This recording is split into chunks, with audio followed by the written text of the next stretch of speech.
But first and foremost, what do you make of how everything has panned out? I mean, last week Justin Jones was out of a job, quote unquote, in representing the people. Yesterday, he's back on the job, and people are still trying to figure out what's going to happen with Justin Pearson. But what does this say? Justin Jones said this is an attack on democracy. How do you see it, Brother Michael?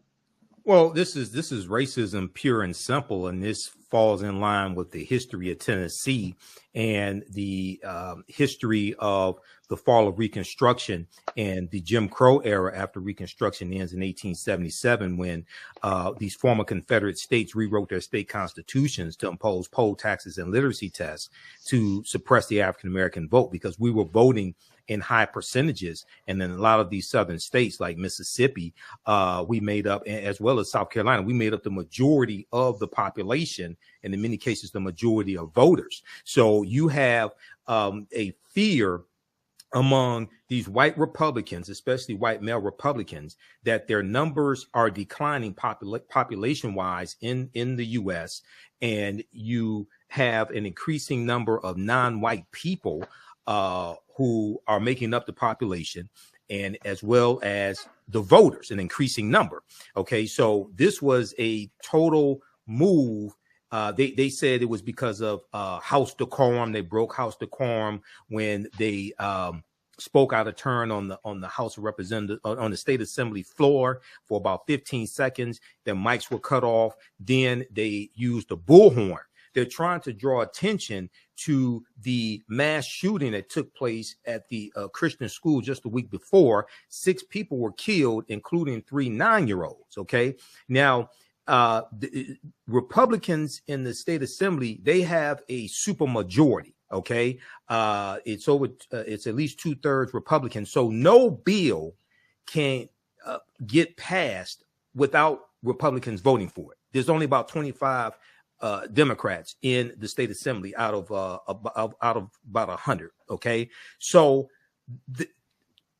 they specifically did this to humiliate these brothers and to send a clear message that you're too uppity. They were trying to put them back in their place. These same white men 60, 70, 80 years ago would have been involved in the physical lynching of these 2 African-American men. So they couldn't do a physical lynching, so they did a high-tech political lynching of them. But this is backfiring on these Republicans because it's shining a spotlight on their racism.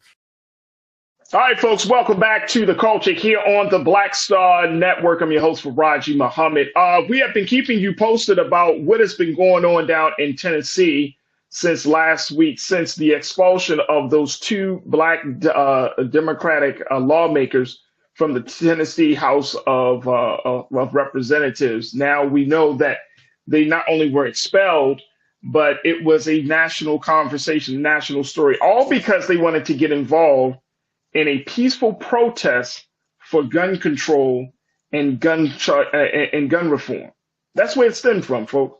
Well, sort of, kind of. It really stemmed from racism for these 2 black lawmakers, Justin Pearson out of Nashville, Representative Justin Pearson, and former Representative Justin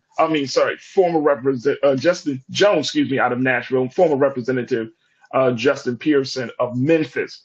But now, last week, as we reported, yesterday, we reported that it would be up to the Nashville Metro Council to determine whether Justin Jones can get back into the seat. Well, after yesterday's meeting, they decided, yes, we are going to send Justin Jones back to the state House of Representatives. I want to show some footage of what happened in that meeting yesterday. Take a look.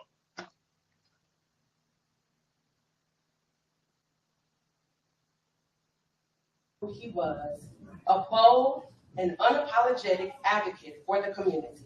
The people chose their representative. And with this vote, we will send a strong message to our state government and across the country that we will not tolerate threats to our democracy.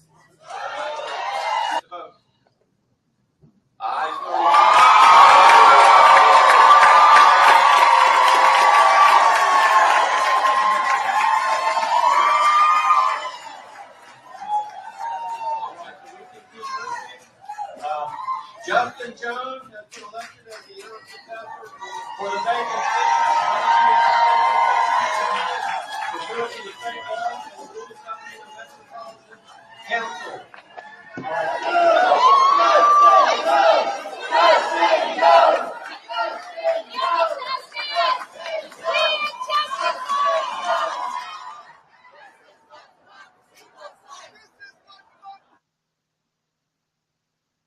And as you can see, that was just a little bit of what happened last night as Justin Jones returned to the House floors to cheers.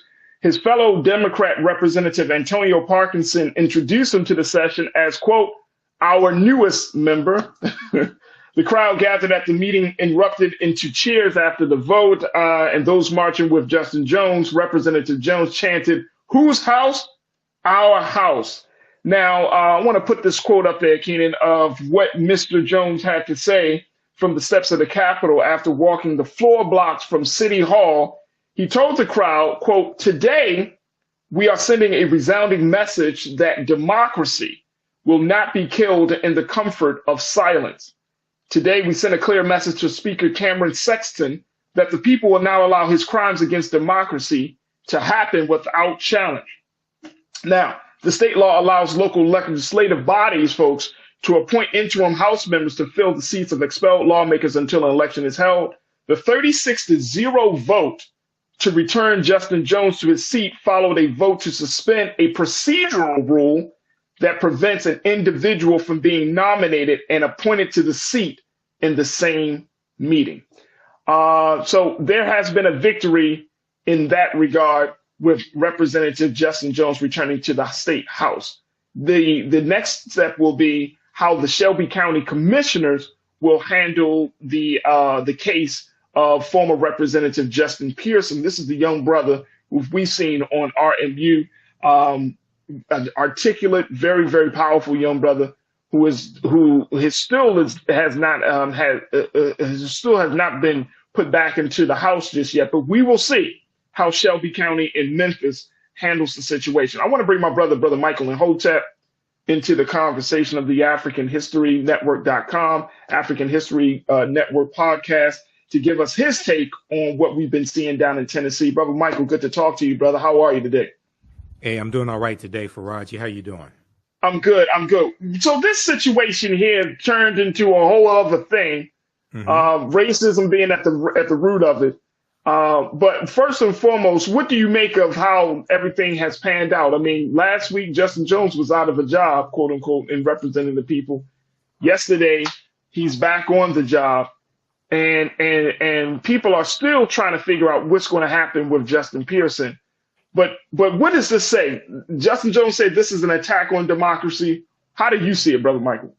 Well, this is racism pure and simple, and this falls in line with the history of Tennessee and the history of the fall of Reconstruction and the Jim Crow era after Reconstruction ends in 1877, when these former Confederate states rewrote their state constitutions to impose poll taxes and literacy tests to suppress the African-American vote, because we were voting in high percentages. And then a lot of these southern states like Mississippi, we made up, as well as South Carolina, we made up the majority of the population, and in many cases, the majority of voters. So you have a fear among these white Republicans, especially white male Republicans, that their numbers are declining population-wise in the U.S., and you have an increasing number of non-white people who are making up the population, and as well as the voters, an increasing number. Okay, so this was a total move. They said it was because of House decorum. They broke House decorum when they spoke out of turn on the House of Representatives, on the State Assembly floor for about 15 seconds. Their mics were cut off. Then they used the bullhorn. They're trying to draw attention to the mass shooting that took place at the Christian school just the week before. 6 people were killed, including 3 9-year-olds. Okay. Now, the Republicans in the state assembly, they have a super majority. Okay. It's at least 2/3 Republican. So no bill can get passed without Republicans voting for it. There's only about 25 Democrats in the state assembly out of about 100. Okay, so they specifically did this to humiliate these brothers and to send a clear message that you're too uppity. They were trying to put them back in their place. These same white men 60, 70, 80 years ago would have been involved in the physical lynching of these two African-American men. So they couldn't do a physical lynching, so they did a high-tech political lynching of them. But this is backfiring on these Republicans because it's shining a spotlight on their racism. And then Gloria Johnson, the representative who was not voted out, she was saved by one vote. Okay, because they wanted to vote her out as well. So when we study the history of Tennessee, brother, and the Ku Klux Klan was founded December 24th, 1865 on Christmas Eve in Pulaski, Tennessee, and I can give you more history on Tennessee. This falls right in line with it. I'm not surprised by this at all. I'm not surprised either. Because when this whole situation went down last week, Brother Michael, I was just like, this is Tennessee, folks. This is not like the bastion of liberalism. This is not like, the most progressive state in the country. So this is Tennessee. This is going to happen. I think people have put this into a position of, a democracy is being attacked. But they're operating from a different set of rules down there. I remember reading when Representative Faison, who serves as the chair of the House committee in charge of this whole, that was in charge or responsible for this expulsion, when he was asked on CNN about going to the ethics committee, guess what? He was like, no, we didn't feel like we needed to go to the ethics committee. We can make our decision on our own. I went to my colleagues, and we decided to make this unilateral decision on my own. So they're not playing by the same rules, Brother Michael. Well, the Republicans are playing for keeps. Republicans don't care about democracy. Republicans are playing for control. Politics is the legal distribution of scarce wealth, power, and resources, and the writing of laws, statutes, ordinances, amendments, and treaties, their adoption, interpretation, and enforcement. Republicans don't care about the rules. They make them up as they go along. Okay. So they're fighting to maintain power. This is what we have to understand. This is why I've said on this show before, and I said on Roland Martin's show, and I've said on the African History Network show, we have to stop telling people mean well when they say this, but we have to stop telling African Americans to exercise your right to vote. You don't vote for exercise. If you want to exercise, you go to the gym and work out. You vote for power. Plain and simple. You vote for power. You vote for policies that are beneficial to you, your family, your community, your people. And what's good for African Americans is good for America in general. When we change what the goal is not to fight the good fight. The goal is not to exercise your right to vote. You don't vote for Dr. King and Fannie Lou Hamer. Yes, we need to study. Yes, we need to honor, respect them. Yes, we need to study the history of them.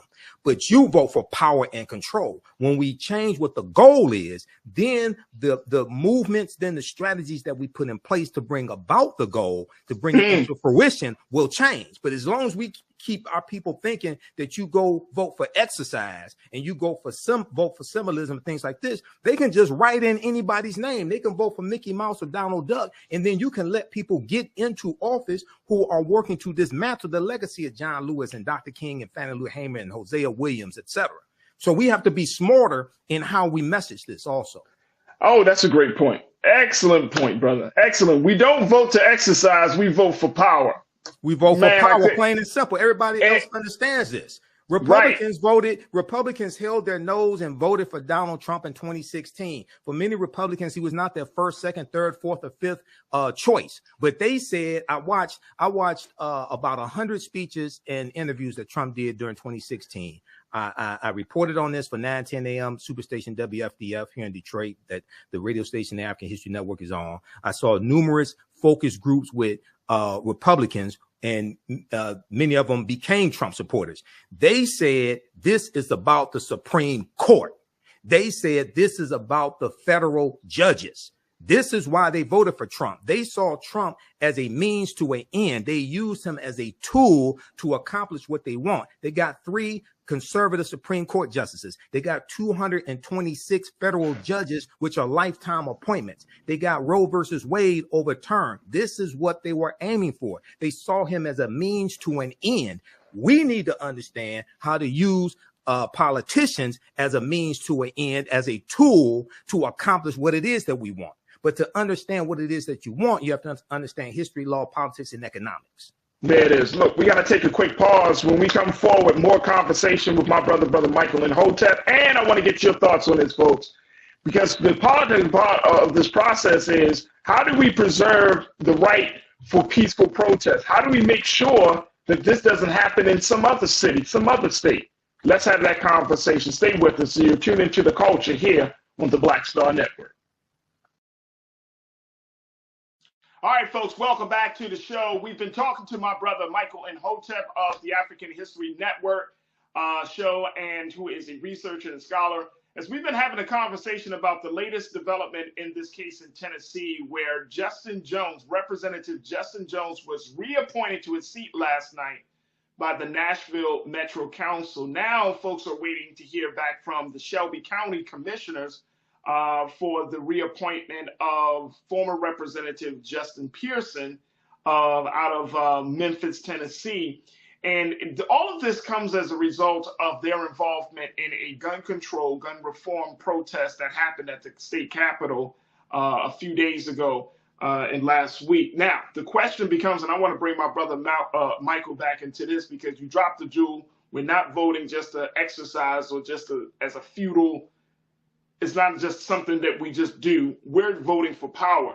But now, when we're looking at the situation, that this is also an infringement on this idea of a right for peaceful protest. I remember reading, and this is what I think it was Mr. Sexton, you probably came across the same thing, Brother Michael. Mm-hmm. He said that the march that was comprised of about 1,000 people on the grounds of the State House, he said that the march was similar to what they saw on January the 6th.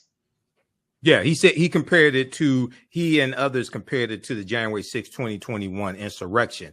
Well, if you get most of your news from Fox News, that's what Coup Plotter TV is lying and telling these people. No, it was not. The 1,000 people who were protesting for common sense gun laws after 6 people were shot and killed in Nashville. Nashville and the state of Tennessee has some of the most lax gun laws in the country.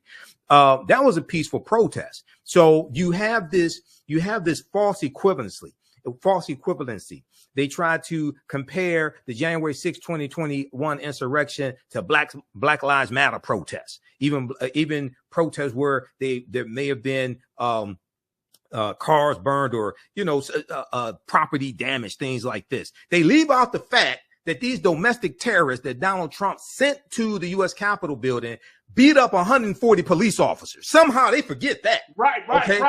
Somehow they forget that they were breaking out windows. They were defecating in the U.S. Capitol. They were stealing property. They built a gallows with a hangman's noose. You had some of these domestic terrorists yelling, hang Mike Pence, threatening to execute the vice president of the United States. Somehow they have selective amnesia and they don't mention any of that.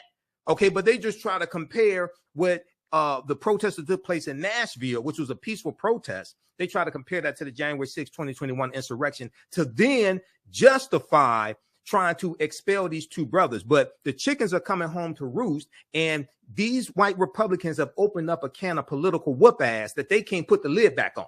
This is going to blow up in their face, and this is energizing the youth in Tennessee, but also across the country, because they're seeing how these people in elected office are ignoring your concerns and spitting in your face, and then they're trying to expel the very people that you voted to send there to represent you.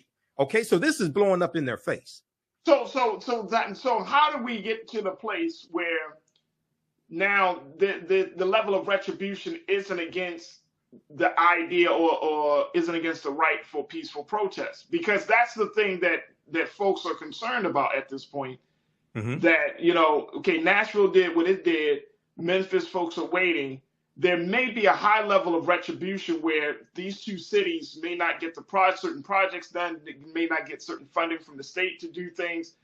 But more importantly, if citizens feel like they can't voice their concern, they can't protest peacefully, Right. then and they feel like there's going to be some sort of backlash from that. How do we protect that, Brother Michael? Well, you changed the game on it. You changed the playing field. When in 2015, I think it was, when you had the Indiana Religious Freedom Bathroom Bill, the Religious Freedom Bill in Indiana, 2015, and the state legislature passed this bill. It was ostensibly called the Transgender Bathroom Bill, right? What happened? Corporations spoke out in a strong way. And they denounced what took place in Indiana. Some corporations threatened to stop projects that they had going on in the state of Indiana. You had conferences that threatened to cancel. There was one conference that did cancel. You had the CEO of Apple speaking out. You had Angie Liz, the NCAA, all of this.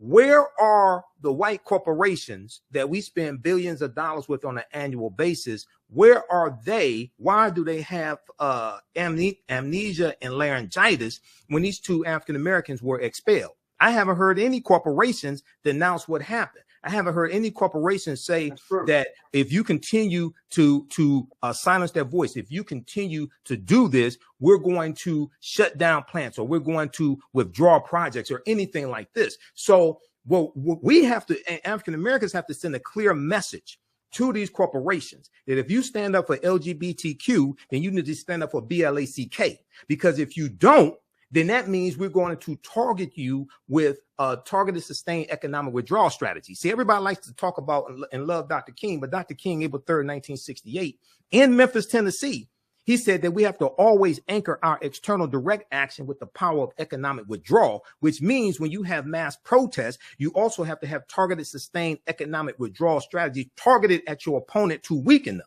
Okay. And he told them in Memphis, he said, go out and tell your friends and family to boycott Coca-Cola, Wonder Bread, Heart's Bread and Seal Test Milk because of their discriminatory hiring practices. Now, I haven't heard any of the big three civil rights organizations call for economic boycotts of anything in Tennessee. They may call for a travel advisory. So we have to have a third force. We have to have a third force of Black-led organizations that are not beholden to white corporations for donations to be able to push this economic agenda, this economic withdrawal strategy. And then the other thing is we have to learn how to fight differently. So when the Sandy Hook shooting took place in 2012, California teachers, and California has like the largest teachers union in the country. California teachers started doing research and they found out that their pension funds were partly invested in 3 gun manufacturers. One of those gun manufacturers made the Bushmaster AR-15 that was used in the Sandy Hook shooting. So what did they do? They withdrew millions of dollars of their pension fund dollars from these 3 gun manufacturers. See, we don't understand. Oftentimes we're financing our own dehumanization.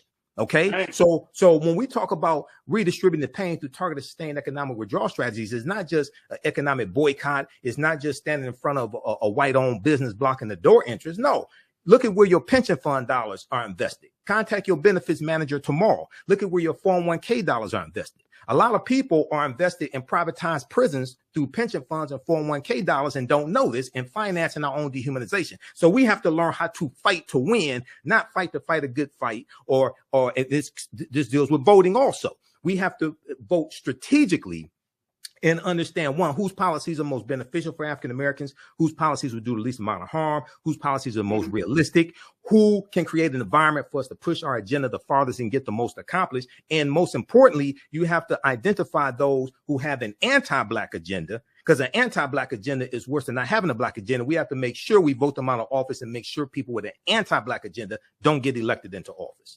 That's a word right there. Let's go to the and you listen to my brother Michael Imhotep. Let's go to our crew, culture crew. I want to hear what you got to say. Thomas Clayton Powell, you checked in and said, look, let's be clear. They were ejected for breaking the rules of the floor. These 2 Justins are legislatures now. They need to let that activist mentality go. They're playing a grown man's game. They are grown men, and you had you had white grown men acting like children because they didn't want to let them speak.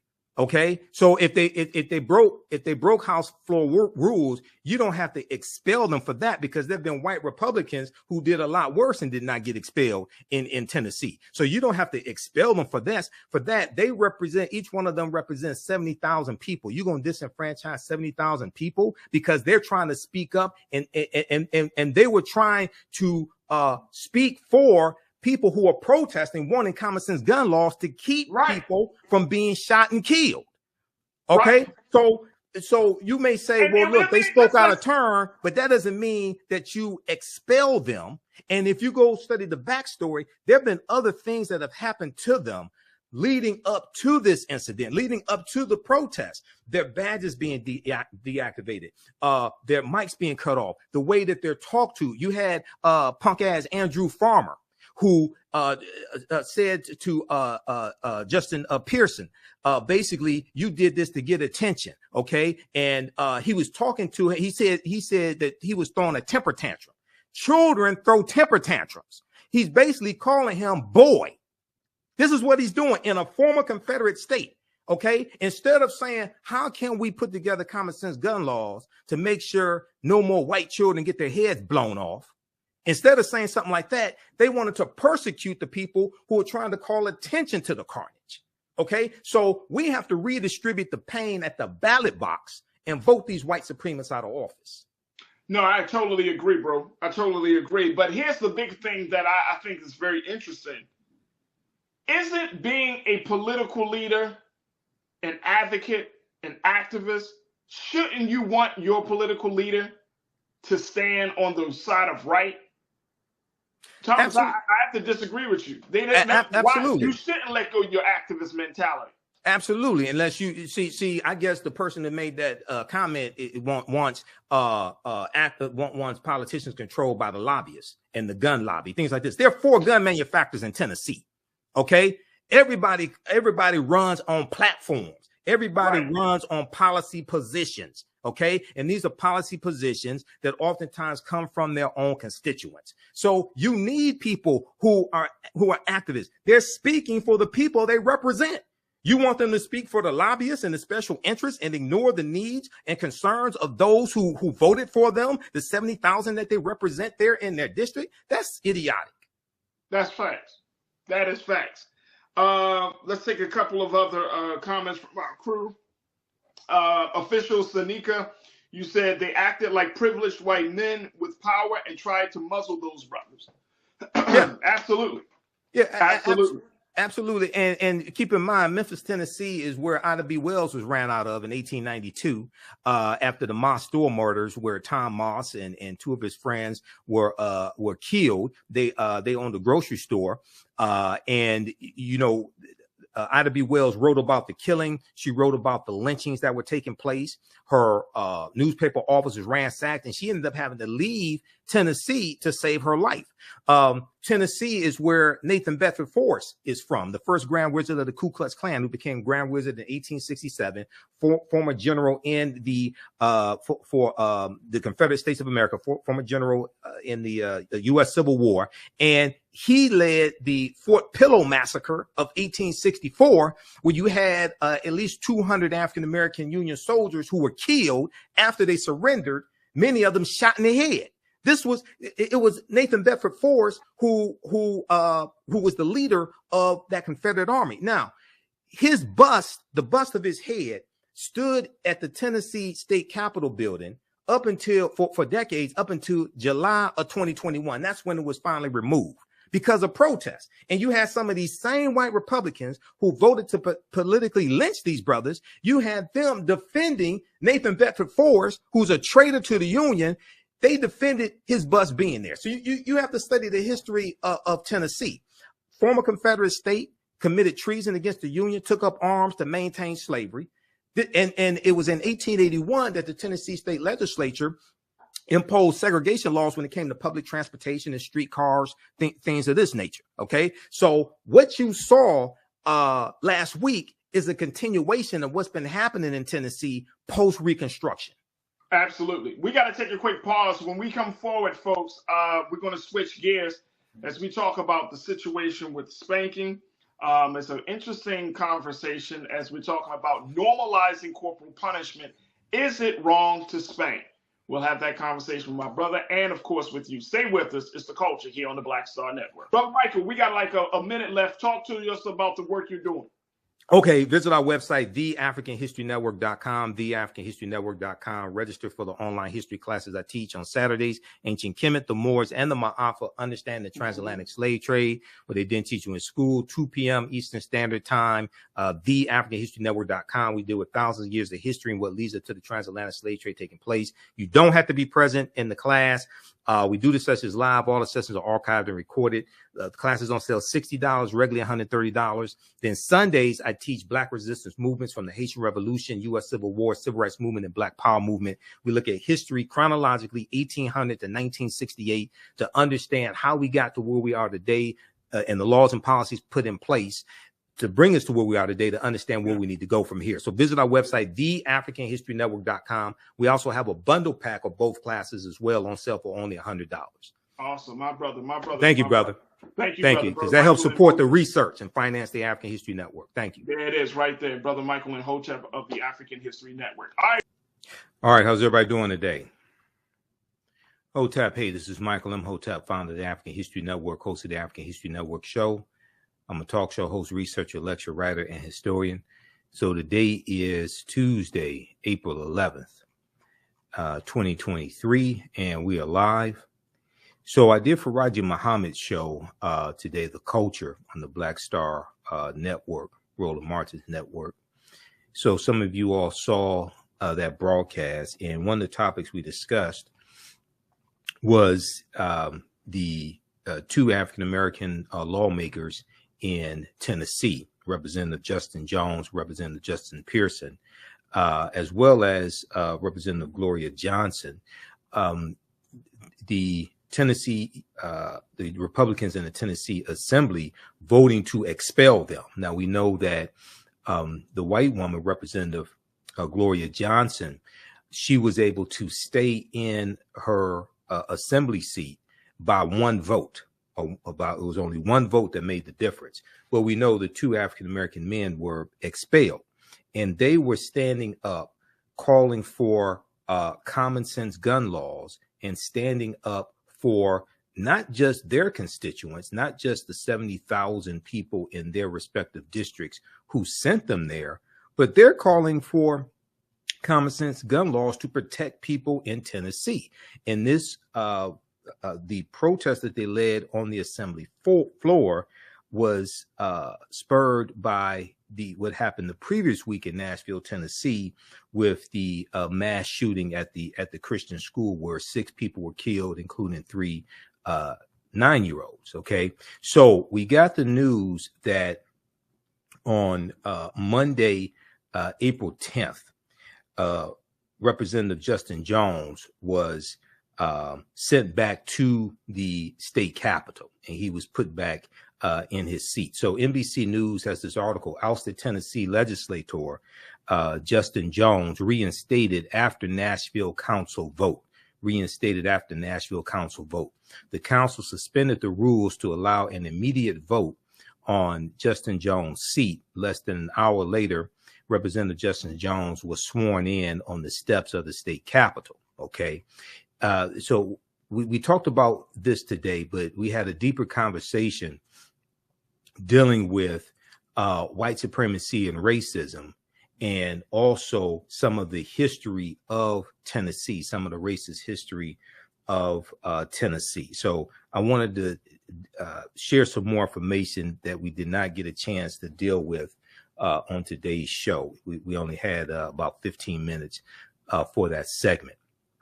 Okay, so very briefly here, if we go back to this article, and then also CNN has an article dealing with this as well. And I talked about this last Friday on Roland Martin Unfiltered, as well on the Black Star Network. So download the Black Star Network app and follow Roland Martin on Facebook and YouTube. Follow the African History Network. Follow me on Facebook, the African History Network, and on my personal page, Michael Imhotep. IMHOTEP, and then on YouTube, Michael Imhotep on YouTube, IMHOTEP. So the Nashville Metropolitan Council voted Monday, April 10th, to return Representative Justin Jones to the state legislature after he was removed last week. By Republicans for protesting gun violence on the House floor. The 36 council members at Monday's meeting unanimously supported reinstating Representative Justin Jones.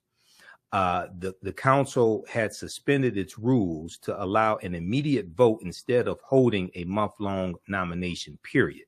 Now, less than an hour later, Representative Justin Jones was sworn in on the steps of the state capitol. He raised his fist as he entered the House chamber while supporters chanted, "Welcome home." Okay. And this is let's see, Representative walks into the House chamber with Representative. Yeah, this is from Monday. Here's a picture of him coming back triumphantly. Okay. And Representative Gloria Johnson is with him as well. Okay. He said, "I want to welcome democracy back to the people's house," Johnson said in a speech on the House floor. He said, "I want to thank you all, not for what you did, but for awakening the people of this state, particularly the young people. Thank you for reminding us that the struggle for justice is fought and won in every generation. Thank you for reminding us that the struggle for justice is fought and won in every generation." Now, Representative Justin Jones and fellow Democrat Justin J. Pearson, who were both African-American, were expelled last Thursday, April 6, 2023, in House votes that drew national attention to racial dynamics in the state's legislative body. Okay, now Representative Jones and former Representative Justin Pearson and State Representative Gloria Johnson had led supporters in chants for calling for gun control measures after a shooting at a Nashville school killed 6 people, including 3 9-year-old children. The 3 broke House rules and used a bullhorn when they were not recognized to speak, because they were on the House floor and they were trying to speak. Their microphones were cut off. Then they used a bullhorn to call attention to what was taking place. There were also many of their constituents there who were protesting, calling for common sense gun laws. Now, Tennessee has some of the most lax gun laws in the country, number one. Number two, there are 4 gun manufacturers in the state of Tennessee as well. So the Republicans are beholden to the gun manufacturers and to the gun lobby. Now, House leaders cast the protest. The House Republicans cast the protest as an insurrection, and voted Thursday to expel Representative Jones and Pearson from the General Assembly. Now, Representative Gloria Johnson, who was white, survived her vote, which she suggested had to do with her race. After Monday's council vote, Representative Jones and Representative Johnson and Jones embraced and locked arms. Now, it's expected that Representative Justin Pearson will be returned to the state assembly on Wednesday. It's suspected he will be. We'll see what happens. Now, hundreds of demonstrators who had assembled outside the Metro Nashville courthouse marched to the state capitol after the council vote. They were joined by Representative Jones and former Representative Pearson. Representative Justin Jones said, "Today we send a resounding message that democracy will not be killed in the comfort of silence. This is not about one person. It's not about one position. It's about a movement." Okay. Now, Representative Justin Pearson, who's also expelled, said, "You might try and silence it. You might try and expel it, but the people's power will not be stopped. The people's power will not be stopped." Okay, now the Shelby County Board of Commissioners, which is the body charged with choosing Representative Justin Pearson's successor, will meet on Wednesday, April 12th, to consider action to reappoint. Will consider action to reappoint Justin Pearson's successor. Will consider action to reappoint Justin Pearson to his seat, I should say. Chairman Michael Lowry announced on Sunday. Now, Chairman Michael Lowry said, "I believe the expulsion of State Representative Justin Pearson was conducted in a hasty manner without consideration of other corrective action methods." He said, "I also believe that the ramifications for our great state are still yet to be seen. I also believe that the ramifications for our great state are still yet to be seen." Now, the Republican Speaker of the House, Cameron Sexton, has committed to seating whomever the two bodies appoint to fill the vacancies, including Jones and Pearson. Okay, now, the reason why, so they tried to use the pretext, the Republicans tried to use the pretext and said that this was about House decorum and they broke the House rules and things like this. That's not why. Okay.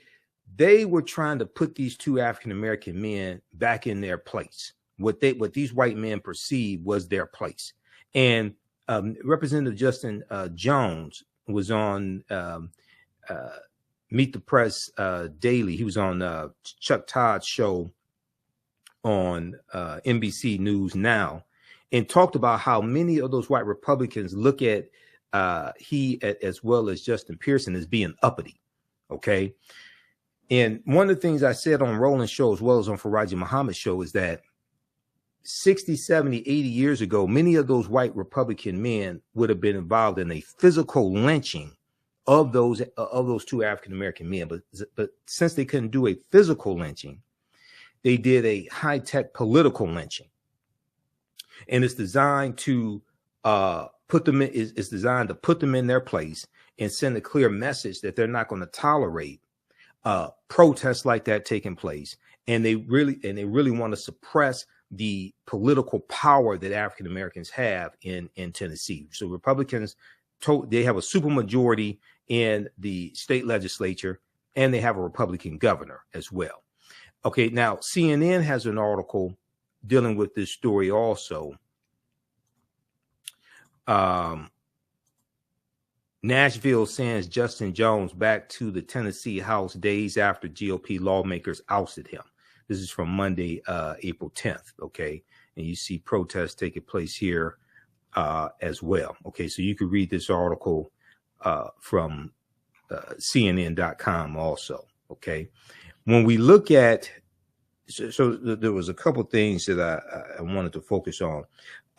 One of the things that's missing here is the outcry from the corporate community, from corporations. And what I mean by that is back in 2015, when in the state of Indiana, when you had the Indiana Religious Freedom Bill, okay, you had the Indiana Religious Freedom Bill. And this was ostensibly known as the transgender bathroom bill. Some of you all may remember that. There was a guy who was the governor of Indiana. His name was Mike Pence.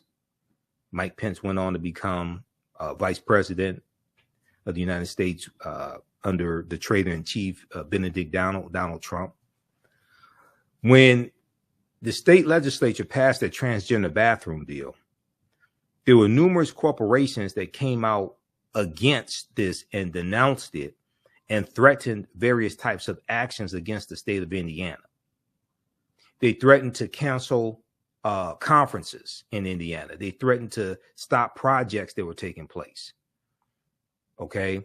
NCAA moved one of its games, college basketball. There was all types of economic pressure coming from corporations. This article right here from Huffington Post, Gen Con, which is one of the biggest video gaming conferences in the country.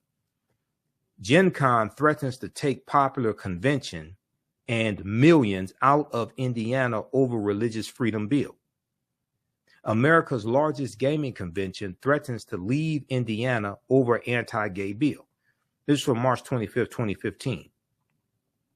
Organizers of Gen Con said to be the largest gaming convention in the United States have threatened to take their event and potentially millions of dollars out of Indiana if Governor Mike Pence, Republican, signs a controversial religious freedom bill into law. Now, we know there was one gaming convention, I think it was a gaming convention. We know there was one that actually canceled and took their convention out of Indiana.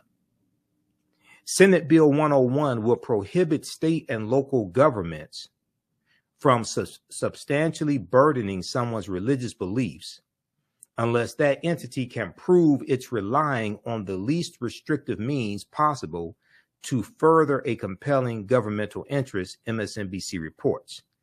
Supporters of the bill say that the legislation will protect people and business owners with strong religious beliefs from government interference. Now, Indiana also has very lax gun laws also. So you're not really concerned about protecting people from gun violence, because a lot of the illegal guns that flow into Chicago and flow into the state of Illinois come from Indiana. A lot of Republicans don't want to talk about that, but a lot of those illegal guns come from the state of Indiana.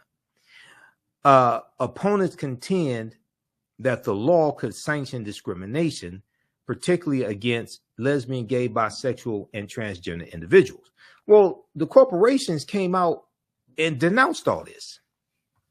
I haven't heard any corporations come out and denounce what happened in Tennessee and the ouster of two African-American legislators who were standing up for their constituents and standing up to save lives in Tennessee. I haven't heard any corporations. If you know of some, please let me know. I haven't heard any corporations that came out in support of them and threatened to cancel conferences in Tennessee or stop projects or anything like that. I haven't heard of anything like that. So Gen Con, let's go back to this here.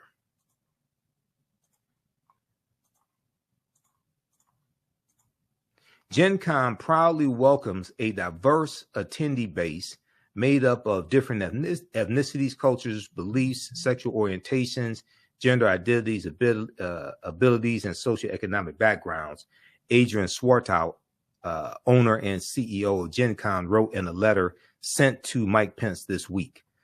Legislation that could allow for refusal of service or discrimination against our attendees will have a direct negative impact on the state's economy and will factor into our decision making on hosting the convention in the state of Indiana in future years. Okay, now Gen Con claims to be the longest running, best attended gaming convention in the world, video gaming convention. According to Swartout, more than 56,000 people attended the convention at the Indiana Convention Center in Indianapolis last year. He also added that the convention pumps more than $50 million into the city annually. Now, so what they did was they leveraged their economics to force a political agenda. I haven't heard corporations coming out in support of these two African-American legislators and what they're fighting for. I haven't heard corporations come out and support them like Gen Con and other corporations came out and supported transgender people being able to use the bathroom of their choice in the state of Indiana. Now, so what happened was, if you don't remember what happened, because I reported on this taking place when it took place, and on the African History Network show, we dealt with it here in my radio show on 9:10 a.m. Superstation WFDF here in Detroit. Okay, so within about a week, they changed the state legislature in Indiana changed the bill because there was so much pressure put on them, so much economic pressure put on them, and so much pressure in the media. Okay, so if we look at this article here, let's see. Now this is from MSNBC.com, and this is like the following week. Name of this article: Indiana Governor Mike Pence, quote unquote, fixes controversial religious freedom law.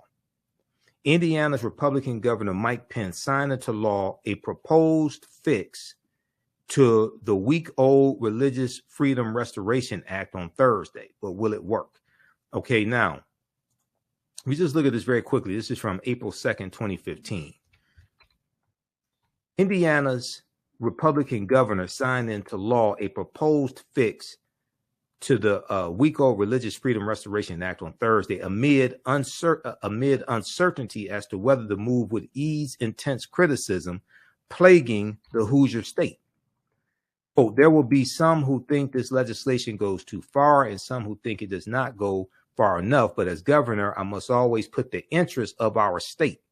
But as governor, I must always put the interest of our state first and ask myself every day, what is best for Indiana? Governor Mike Pence said in a statement.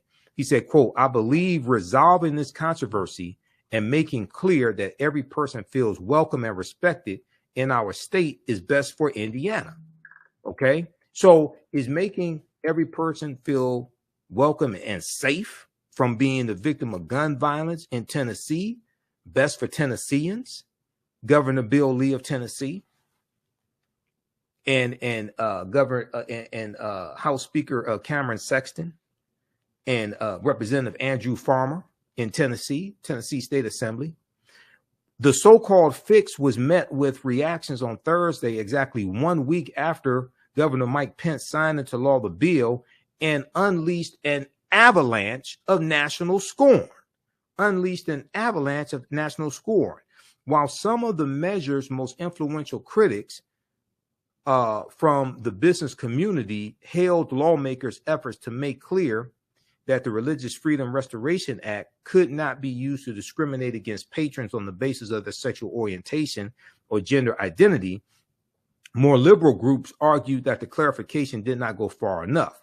Social conservatives, meanwhile, expressed frustration with Republican lawmakers for even considering changes that they felt could weaken the law. Okay, so now look at this. The big question now is whether this fix will effectively calm the intensifying backlash against Indiana or whether it will create more enemies of the state. Okay, now what used to be called Angie's List, okay, the then CEO of Angie's List, Bill Osterly, said our position is that this fix is insufficient.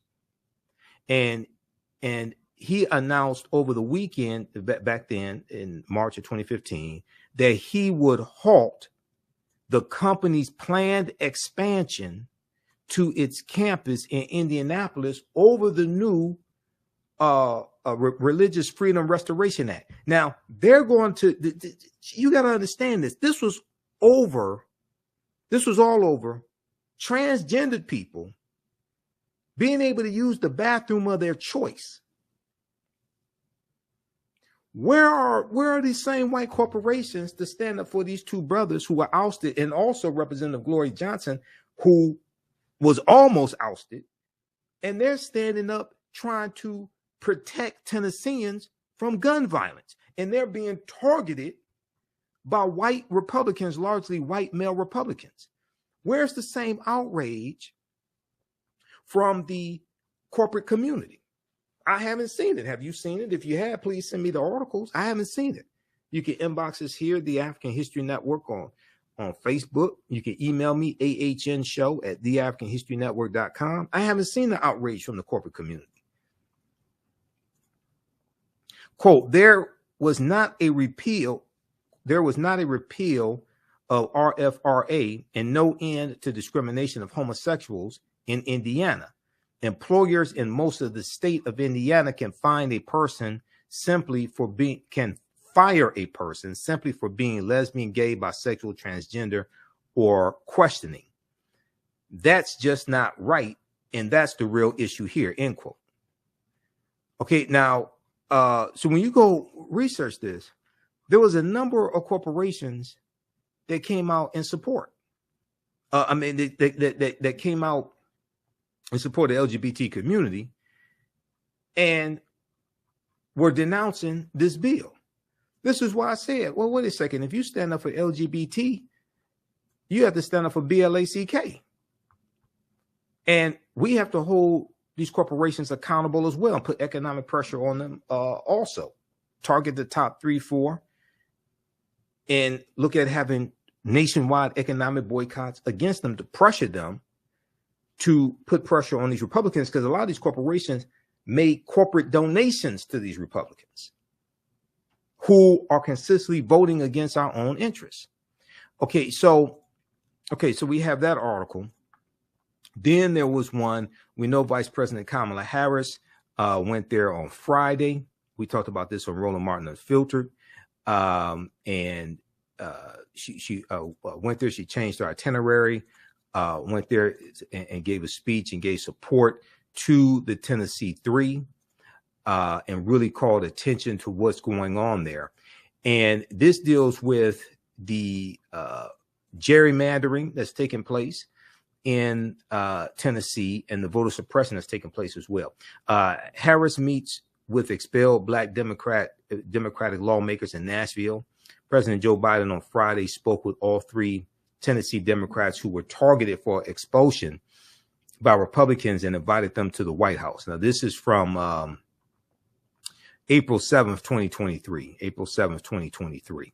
We talked about this on Roland Martin Unfiltered. We actually showed live footage of it while it was taking place, because she gave her speech while we were live on the air on Friday, April 7th. All right, now, if we look at some of the history of Tennessee, we see that the Ku Klux Klan was founded December 24th, 1865 in Pulaski, Tennessee. Okay. And it was founded as a fraternal organization when you study the history of it. Pull up this article here. And the Zen Education Project has some information. There's numerous sources on this. The Zen Education Project has some information on this. We know that Tennessee is in 1881. The Tennessee state legislature passed laws to segregate public transportation, streetcars, different things like this, to segregate public transportation, because they were rolling back the advancements that African Americans had made during the Reconstruction era. Okay, 1865 to 1877, the Reconstruction era. On December 24th, 1865, the Ku Klux Klan was founded in Pulaski, Tennessee.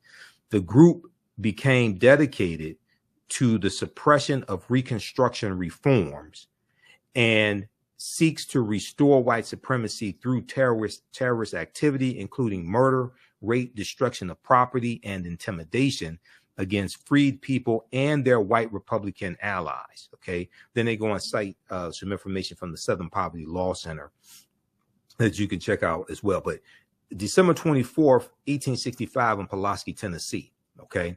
Then we look at the Moss Store murders in 1892. We look at, Tom Moss and his friends were killed by a lynch mob in Tennessee. And he was an African-American business owner. And this is how Ida B. Wells got involved in the anti-lynching movement. So there was there's a good article about Ida B. Wells from pbs.org dealing with the rise and fall of Jim Crow. The rise and fall of Jim Crow.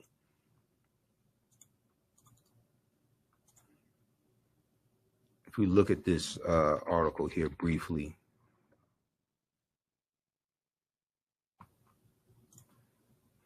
How's everybody doing? If you like this type of information, give us a thumbs up, give us a heart, give us a like. Also, you can support the African History Network, $, the AHN show through Cash App, $, the AHN show through Cash App, and through PayPal, paypal.me/the AHN show. So let's keep doing the read, stay on the air, keep broadcasting, pay some of the bills, etc. Be sure to register for the online history classes I teach on Saturdays and Sundays. Ancient Kemet, the Moors, and the Ma'afa, understanding the transatlantic slave trade, what they didn't teach you in school. And that's 2 p.m. to 4 p.m. Eastern Standard Time on Saturdays, and on Sundays, it's Black resistance movements from the Haitian Revolution, U.S. Civil War, Civil Rights Movement, and Black Power Movement, 1800 to 1968. So visit our website, theafricanhistorynetwork.com, theafricanhistorynetwork.com. We have the information there. You don't have to be present in the class when we're live. We do the sessions live. All the sessions are archived and recorded. You can watch them on demand, so you don't have to worry about trying to be in class at a certain time. All right. Now, if we look at this article here, this is from PBS.org, Public Broadcasting System. The Rise and Fall of Jim Crow, Ida B. Wells forced out of Memphis, 1892. Ida B. Wells forced out of Memphis, Tennessee, 1892. Okay. And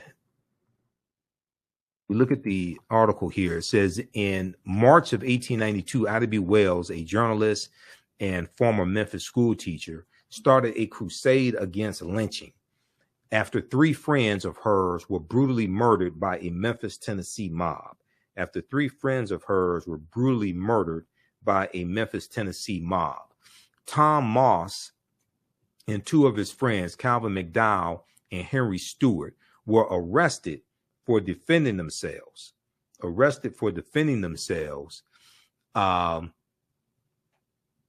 Against an attack on Tom Moss' store. Tom Moss was a highly successful, highly respected figure in the African-American community. He was a postman, as well as the owner of a grocery store. The name of the grocery store was called the People's Grocery Store. A white competitor was enraged.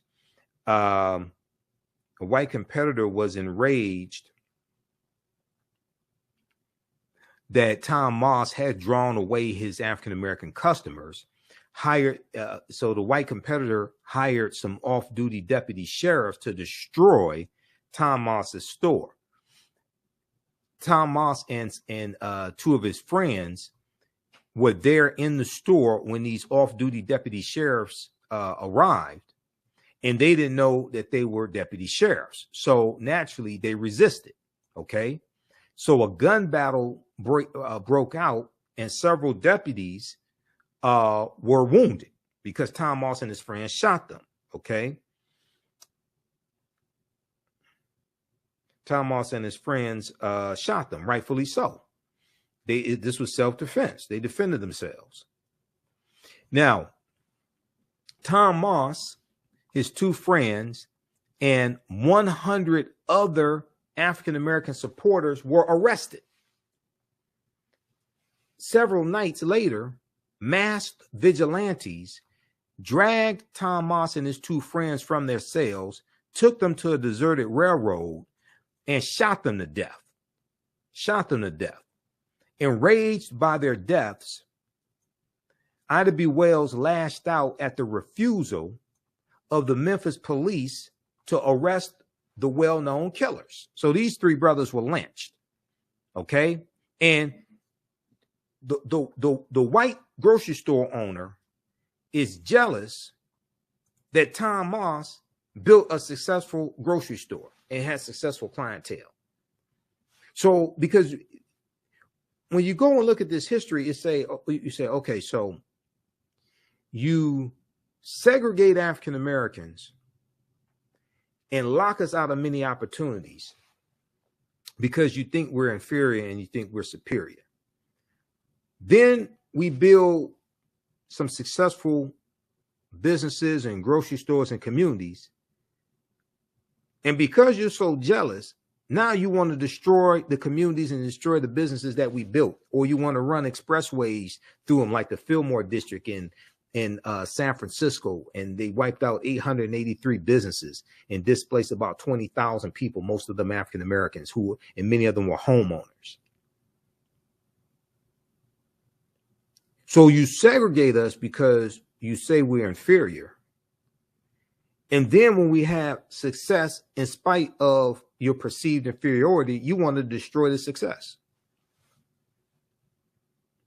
And then you want to say, oh, you all should pull yourselves up by your own bootstraps. After we built some successful communities, whether it's Tulsa, Oklahoma, Black Wall Street, whether it's the Fillmore District in San Francisco, whether it's Seneca Village in New York, and they took that land through eminent domain and turned that into Central Park. Whether it's Black Bottom here in Detroit, in the area like near where I live, Black Bottom here in Detroit, and I-375 expressway came through in 1964 and wiped out Black Bottom, knocked out about displaced a number of homes, and then I-75 runs through Paradise Valley, which was an adjacent community, wipes out about 300 African-American owned businesses.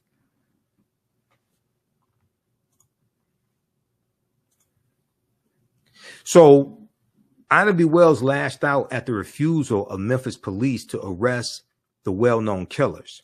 She encouraged African Americans to protest with boycotts of white-owned stores and public transportation. So Ida B. Wells encouraged African Americans to, in retaliation for these murders, to withdraw economic support, redistribute the pain through targeted, sustained economic withdrawal strategies, which is the same thing Dr. King said in his last speech, I've been to the mountaintop, April 3rd, 1968. And he said we have to always anchor our external direct action with the power of economic withdrawal, which means when you have mass protests and you have marches that take place, you also have to have targeted, sustained economic withdrawal strategies to target your opponent to weaken them, so you can force your agenda, okay? So you can get the concessions that you want. Now, these lynchings that Ida B. Wells was writing about and researching, they were a turning point in her life. She began to investigate and reveal that the real motivations that lay behind the lynching, like many middle-class African Americans, Ida B. Wells had accepted the myth. Like many middle-class African Americans, Ida B. Wells had accepted the myth that only poor African Americans were lynched for heinous crimes. That only poor African Americans were lynched for heinous crimes. Now, Ida B. Wells was now shocked into realizing that even innocent middle-class African Americans could be targets. As Ida B. Wells investigated the reason for lynching, she discovered that a number of victims were lynched not for rape, as was written in the newspapers or circulated in rumors where they say the black man raped a white woman. She discovered that a number of these lynching victims were not lynched for rape, but they were lynched for having sexual relations with consenting white women. Many African American men were lynched for having consensual sex with white women. The white women were not raped. What happened was her husband found out, or her boyfriend found out, or her father found out, okay? And then he gets the good old boys to go lynch this Negro, and he says, oh, they raped her, blah, blah, blah. And it wasn't rape, it was consensual. When you go study the Rosewood Massacre, January 1923, Rosewood, Florida, okay? There was a white woman named Fanny. In the 1997 Rosewood, I think it was 1997, the movie Rosewood, directed by John Singleton, starring Ving Rhames and John Voight. John Voight is a big Donald Trump supporter. But Ving Rhames and John Voight, that's about, and Don Cheadle, Esther Rolle is in the movie also. So that's about the Rosewood Massacre. Okay, in the movie, there's a lot of fiction in the movie, but it's still a good movie, and is based upon historical events. There's a lot of fiction, because the character of man portrayed by Ving Rhames, that character didn't exist. That's a fictitious character. It's probably a composite character, which is a composite of real people in actions that they did, and they put that all into one character. But the Fanny, the white woman, lied, and what happened was she was having an affair with another white man. She was cheating on her husband. Her white lover beat her. He didn't rape her. He beat her. He assaulted her. To cover up the fact that she was having an affair, she lied and said that it was a black man that broke into the house and beat her up. Okay.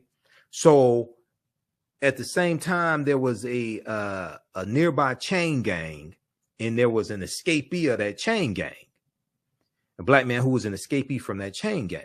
So you have the sheriff and other white men there in the town thinking, oh, well, maybe it was this escapee who beat her up. So they go and terrorize the African-Americans in the city of Rosewood, Florida, which it was a very small city. It's about 200 African-Americans and one white family that lived there. The white family owned the general store.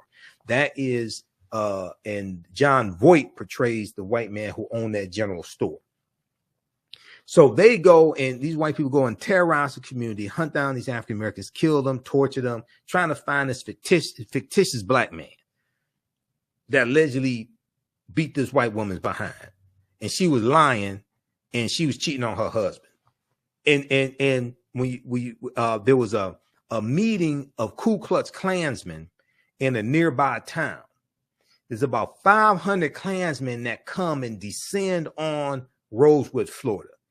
And these white supremacists ran all of the African Americans out of Rosewood, Florida.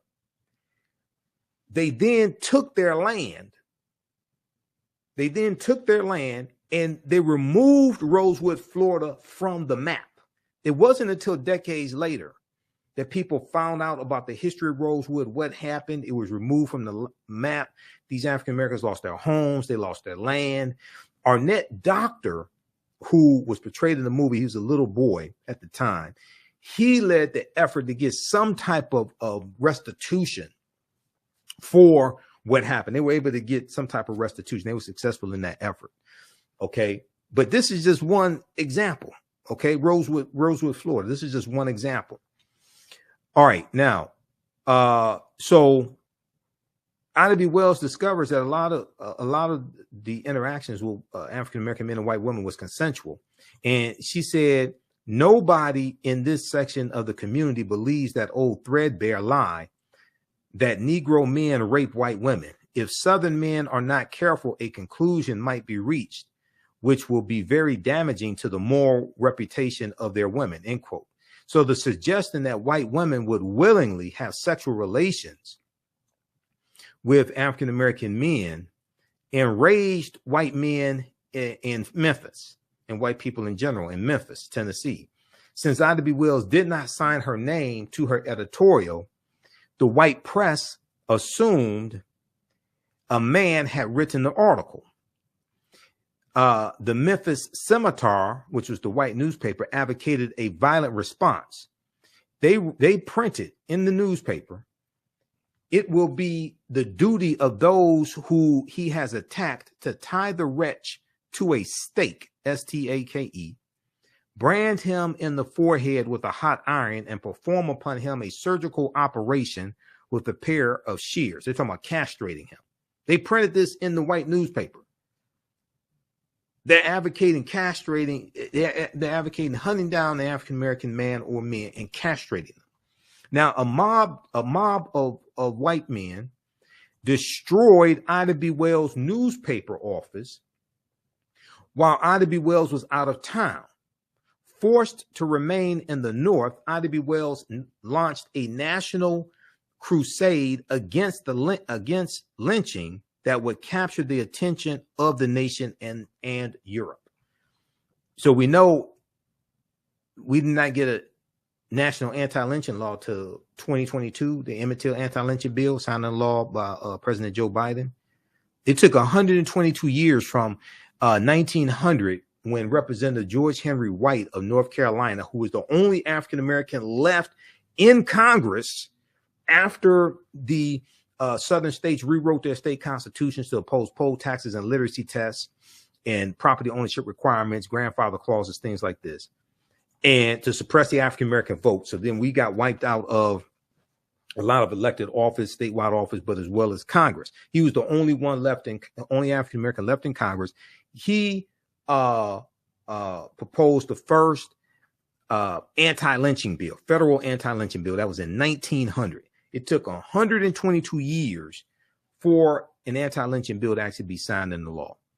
Okay, so we've got the monster murders. We've got Nathan Bedford Forrest, the Fort Pillow massacre.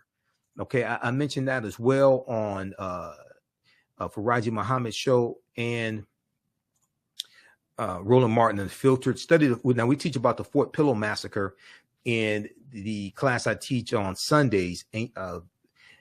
Black resistance movements from the Haitian Revolution, U.S. Civil War, Civil Rights Movement, and Black Power Movement, 1800 to 1968. So when you go to our website, theafricanhistorynetwork.com, we have information there about that.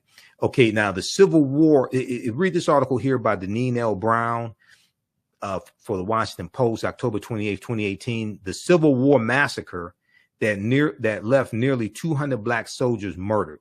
The Civil War massacre that left nearly 200 black soldiers murdered. Let me turn on the screen share here. So this is about this white supremacist named Nathan Bedford Forrest, who goes on to become the first Grand Wizard of the Ku Klux Klan in 1867. Okay. Now here's a picture of Nathan Bedford Forrest. David Thomas Sr., Deputy Executive Director at the Veterans Administration's Office of Small and Disadvantaged Business Utilization, says he removed this painting from his office after a Washington Post reporter made him aware that its subject, Nathan Bedford Forrest, was a Confederate general and slave trader who served as the Ku Klux Klan's first leader. He was the first Grand Wizard, Nathan Bedford Forrest, this white supremacist. To many people in Tennessee, he's a hero. He's from Tennessee. To many people in Tennessee, he's a hero. How do we know? Well, they had the bust of Nathan Bedford Forrest in the Tennessee state capitol for decades up until July of 2021. Okay, up until July of 2021. There's a article here, and I've talked about this before, and we deal with all this in the class because this is like a really, really important piece of history. This article right here from Fox Channel 17 out of Tennessee.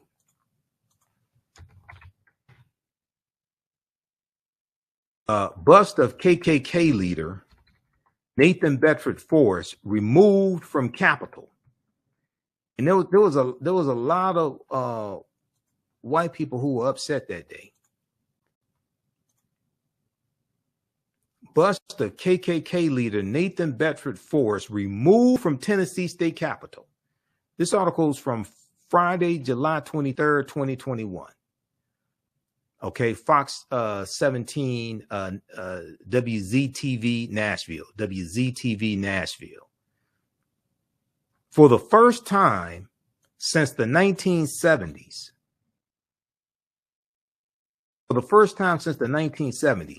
the Tennessee Capitol is no longer home to a bust of early Ku Klux Klan leader and Confederate General Nathan Bedford Forrest. After years of controversy, the bust was officially moved Friday morning, and I remember seeing members of the state assembly, things like this, state legislature, African American members on MSNBC talking about how they're trying to get this bust removed of this traitor and this traitor to the Union, this slave trader and Grand Wizard of the Ku Klux Klan. He's being honored in the Tennessee state capitol. The bust of the Confederate general and KKK wizard still sat in the Capitol months after a vote to remove it and two other statues. Thursday's vote from the State Building Commission was the final step for removal. It's slated to be moved to the Tennessee State Museum. While Governor Bill Lee, Republican, and others voted yes. Lieutenant Governor Rand McNally and House Speaker Cameron Sexton voted no. Now, Cameron Sexton is the House Speaker right now who led the persecution of these two African-American men. This is the same Speaker, Cameron Sexton, who voted not to remove the bust of this traitor to the Union and slave trader and Confederate General Nathan Bedford Forrest, who was the first Grand Wizard of the Ku Klux Klan. Tennessee Speaker of the State Assembly, Cameron Sexton, said in a statement, quote, trying to judge past generations' actions based on today's values and the evolution of societies is not an exercise I am willing to do because I think it's counterproductive. So you thought the political lynching of Representative Justin Jones and Representative Justin Pearson was productive? He said it is much more productive to learn from our past and not repeat the imperfections of the past. Any attempt to erase the past only aligns society with the teaching of communism, which believes the present dominates the past. I don't know what the hell communism has to do with this. You're talking about a traitor to the Union. Now, keep in mind, Tennessee is one of the former Confederate states that took up arms against the Union, seceded from the Union, joined the Confederate States of America because they wanted to maintain slavery. Now, they may say, oh, it's about states' rights. Yeah, it's about states' rights to own slaves.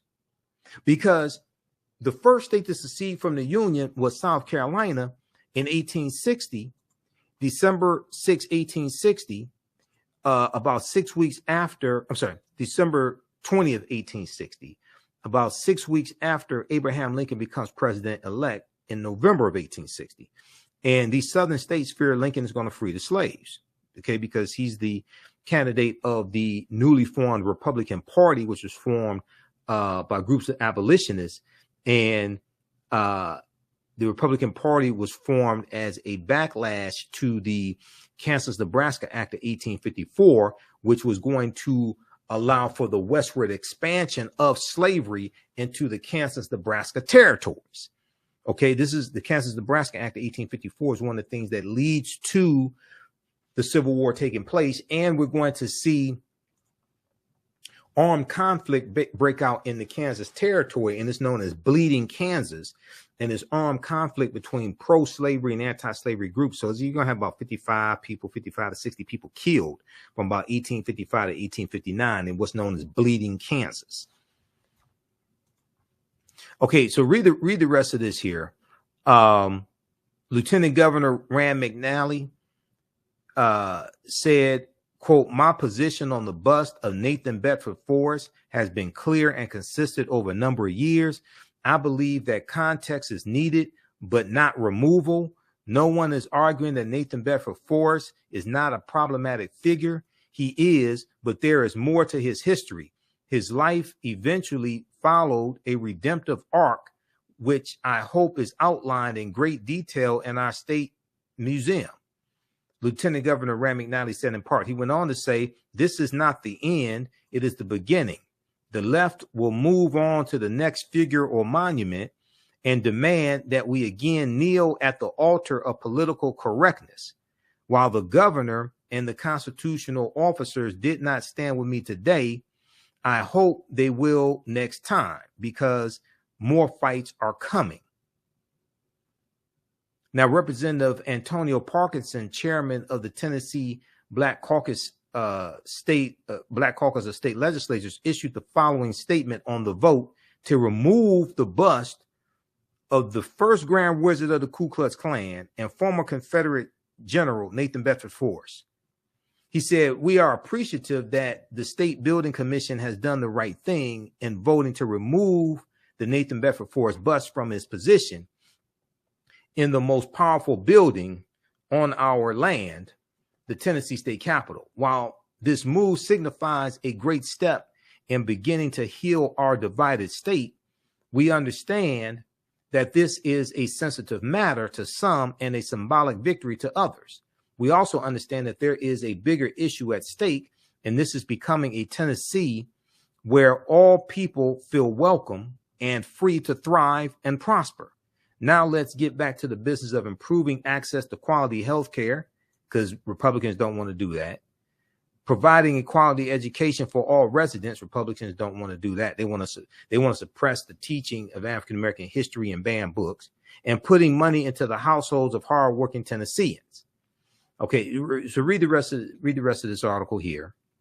Now this deals with Nathan Bedford Forrest, the first Grand Wizard of the Ku Klux Klan, who became Grand Wizard in 1867, and he's also a former Confederate general, and he led the Fort Pillow attack, okay, the massacre at Fort Pillow in April 1864. Well, what was the Fort Pillow attack, Michael Imhotep? I'm glad you asked. Okay, now,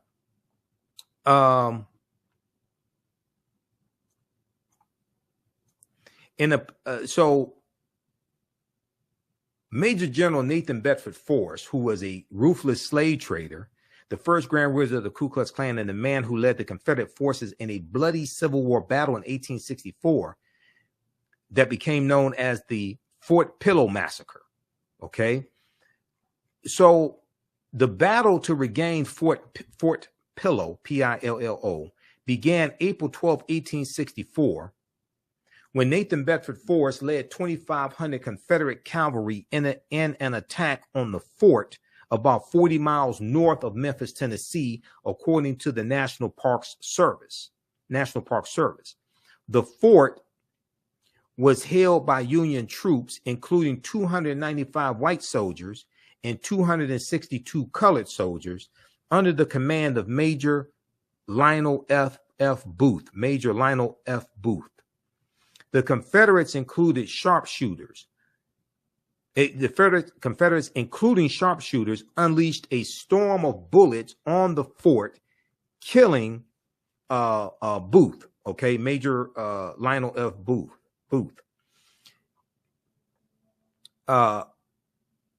Major Nathan Bedford Forrest demanded unconditional surrender. Although outnumbered by the Confederate soldiers, Major William F. Bradford, who had taken command of the Union troops, refused to surrender. Okay, the Union troops are the north, Confederates are the south. Confederates renewed the attack, soon overran the fort, and drove the Federals down the river's bluff into a deadly crossfire, according to the National Park Service. As many as 300 Union soldiers, including 200 Black soldiers, were killed. Many were shot point blank in the head. Many of them were executed point blank in the head. Mark Lemming, Leaming, was the highest ranking Union officer to survive the battle. His eyewitness account, written nearly 30 years later, on April 14, 1893, would stand as a testament to what happened at Fort Pillow. Okay, so he goes through and explains this, and he says many of the colored soldiers, seeing that no quarters were to be given, madly leaped into the river, while the rebels, the Confederates, stood on the banks or part way up the bluff and shot at the heads of their victims. End quote. Now, Mark Lemming fell on the side of the bluff near the bank of the Mississippi River. He said, I could plainly see this firing and note the bullets striking the water around the black heads of the soldiers until suddenly the muddy current became red, and I saw another life sacrificed in the cause of the Union, he wrote. Then Mark Lemming noticed a black soldier in the river clinging to life. Quote, 2 Confederate soldiers pulled him out, Lemming recalled. He seemed to be wounded and crawled on his hands and knees. Finally, one of the Confederate soldiers placed his revolver to the head of the colored soldier and killed him. This is under the command of Nathan Bedford Forrest, who white Republicans in the Tennessee state legislature did not want to remove the bust of his head because he meant so much to them. Confederate soldiers pulled down the Stars and Stripes flag, Mark Leming wrote, and hoisted the Stars and Bars, which was the flag of the Confederacy. In May 1864, the New York Times, because the New York Times is over 100 years old, in May 1864, the New York Times received a letter from a naval officer describing the bloody scene at Fort Pillow and demanding the Union government retaliate. Okay, so read the rest of this article here. This deals with the brutal Fort Pillow massacre under the command of good old Nathan Bedford Forrest, the first Grand Wizard of the Ku Klux Klan. But he turned his life around after all that. After all that treachery, he turned his life around and settled down. And, you know, he's just a good old boy, never meaning no harm. Beats all you ever saw get in trouble with the law since the day he was born. All right. We also know that April 4th, 1968, Memphis, Tennessee, where Dr. King was assassinated as well. We know he was there to support the Memphis sanitation workers in their strike, African-American Memphis sanitation workers in their strike. And in Nashville, Tennessee, April 1960, we know you have the boycott of the downtown business district to break the back of segregation. John Lewis, Diane Nash, Reverend C.T. Vivian. When you watch the first Eyes on the Prize series, the third installment, Ain't Scared of Your Jails, 1960, 1961, they deal with that. They talk about that as well. And it's going to be after that boycott. Shortly after that, SNCC is going to be formed, Student Nonviolent Coordinating Committee. All right. So check out this information. How's everybody doing? Check out this information here. If you like this type of information, you can also support the African History Network, $, the AHN show through Cash App, $, the AHN show through Cash App, also through PayPal, paypal.me/the AHN show. Be sure to register for the online history classes that I teach on Saturdays and Sundays. We have that information. Lastly, so this story broke today. Tennessee Republican governor calls on state lawmakers to toughen gun restrictions. Okay, this is Governor Bill Lee, and we'll see what happens with this. This is a direct result of the protests that have been taking place in Tennessee. Tennessee Republican governor calls on state lawmakers to toughen gun restrictions. This is from Tuesday, April 11th, 2023. This is Republican Governor Bill Lee. He's under intense pressure right now. Tennessee Republican Governor Bill Lee on Tuesday urged the state's legislature to pass additional gun control measures, an especially charged subject in a state that recently suffered a school shooting and the acrimonious expulsion of 2 Black Democratic lawmakers who called for greater firearm restrictions. Quote, I'm asking the General Assembly to bring forward an order of protection law, a new strong order of protection law will provide the broader population cover, safety from those who are a danger to themselves or the population, end quote, Governor Bill Lee said at a news conference, adding that he would like legislators to pass the legislation within the current legislative session, which ends in a few weeks. Now, the governor said specifics for the order of protection law had yet to be determined, but encouraged lawmakers from both parties to work together on the matter. It is unclear if the Tennessee House and Senate, which are both GOP led by a wide margin, will bring up the matter. CNN has reached out to the state's Senate Majority Leader and House Speaker for comment. Okay.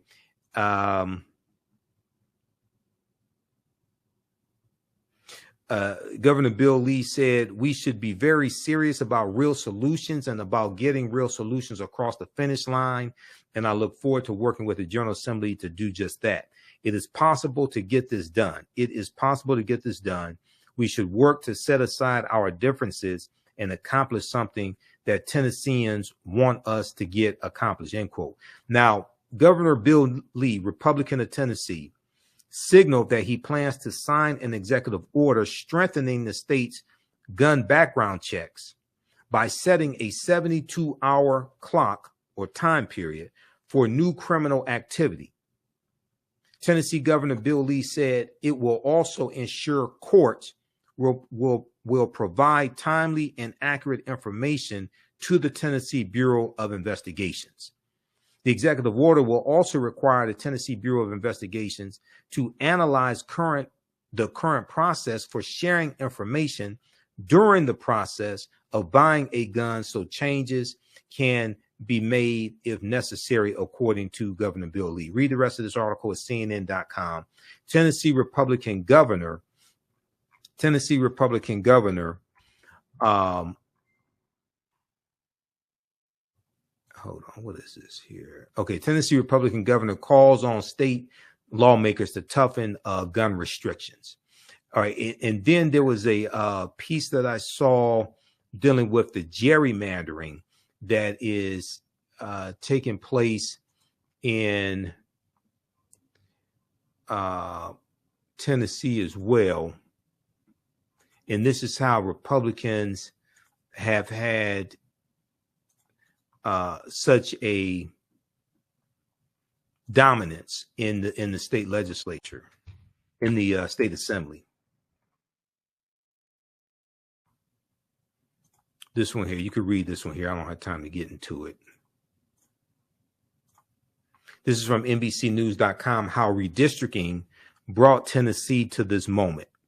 Politics watchers note that Republican efforts in the state to minimize representation of Democrats on both the federal and state levels have been years in the making.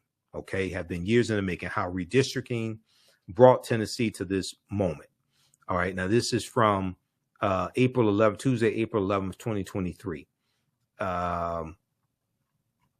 And okay, but politics watchers in Tennessee and around the nation say that what happened was nothing new for the state's GOP lawmakers, and that the process Republicans have taken to minimize the representation of Democrats on both the federal and state levels has actually been years in the making. In recent years, Republicans have redrawn maps that effectively curtail the number of districts that represent Democrats, including some of the most diverse districts in the state, and increase the number of solidly red ones. The end result has been less representation for Democrats and for Black constituents in the state house in Nashville and in the U.S. Congress. This is why voting is so important, because they were able to do this. Republicans were able to do this because they were in control, because they were voted into office.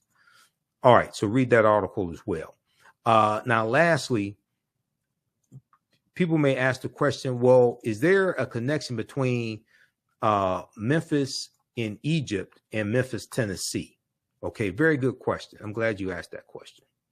You must be watching the African History Network show to think that there's a connection and ask that question.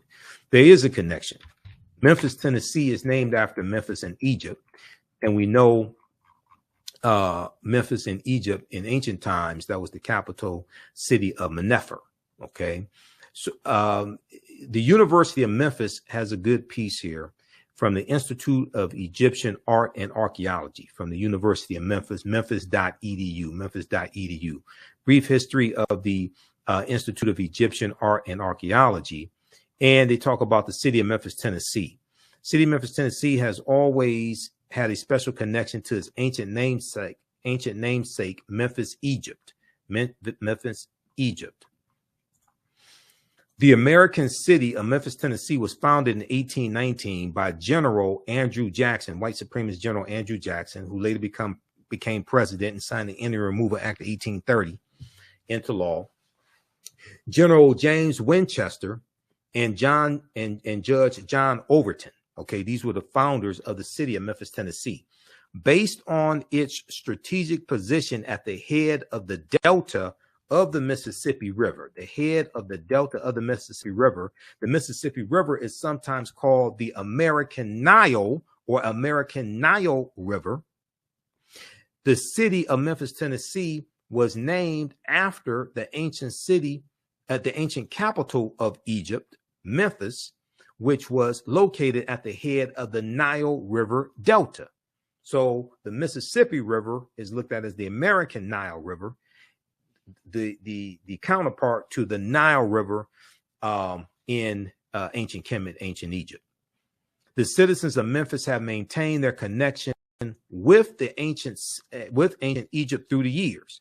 In 1917, Robert Galloway, chairman of the Memphis Park Commission, presented 2 large quartzite blocks to the city of Memphis. These blocks originally part of a palace in ancient Memphis, are decorated with figures and inscriptions of the 26th dynasty around 550 BCE, before the Common Era, Pharaoh Anusubiti Amasis. Okay. More recently, the city of Memphis built its own pyramid, a huge structure of steel and glass that dominates the downtown skyline. Okay, so check this out also. We deal with a lot of history like this in the class I teach on Saturdays, Ancient Kemet, the Moors, and the Ma'afa, Understanding the Transatlantic Slave Trade, what they didn't teach you in school. We have about 7 books that we reference, about 100 articles or so. You don't have to buy any of the books to follow along in the class. Visit our website, theafricanhistorynetwork.com. You can register for the course. The course is on sale $60, regularly $130. Next classes meet Saturday, April 15th, April 22nd, April 29th, 2 p.m. to 4 p.m. Eastern Standard Time. Click here to register for the full course. And as soon as you register, the previous classes that we did are archived. You can watch those. And we have a video here that you can watch. That's a preview of the class. And on Sundays, I teach from Black resistance movements from the Haitian Revolution to the U.S. Civil War, Civil Rights Movement, the Black Power Movement, 1800, 1968. That class is on sale, $160, regularly $130. So it's over 50% off right now. We have a bundle pack where you get both classes for $100. Okay. And you get 5 lectures from me that will be in the video library. They'll be in digital format. Okay. So join us for the online classes on the weekend. The content is PG-13. You can use this information with your children as well. That's not overly graphic. I don't do a lot of cursing, anything like that. We have a PayPal, Cash App information here. There's our official Cash App account, $ the AHN show through Cash App. When you go to it, it says Michael and shows my picture there. You can click right here on the Cash App link. Has our QR code. This helps us keep doing the research, stay on the air, keep broadcasting, pay some of the bills, finance our Sunday night show, the African History Network show, as well. All right, look, we have to get out of here. Remember, at the African History Network, we focus on educating, empowering, and inspiring people of African descent throughout the diaspora and around the world, because right now it's correct wrong behavior. It's not over till we win. Wakanda forever. Hope you all learned a lot today. Follow us on our social media platforms and follow us on Instagram at the AHN show on Instagram, or Michael Imhotep. There's Michael Imhotep on Instagram also. All right, talk to you next time. Peace.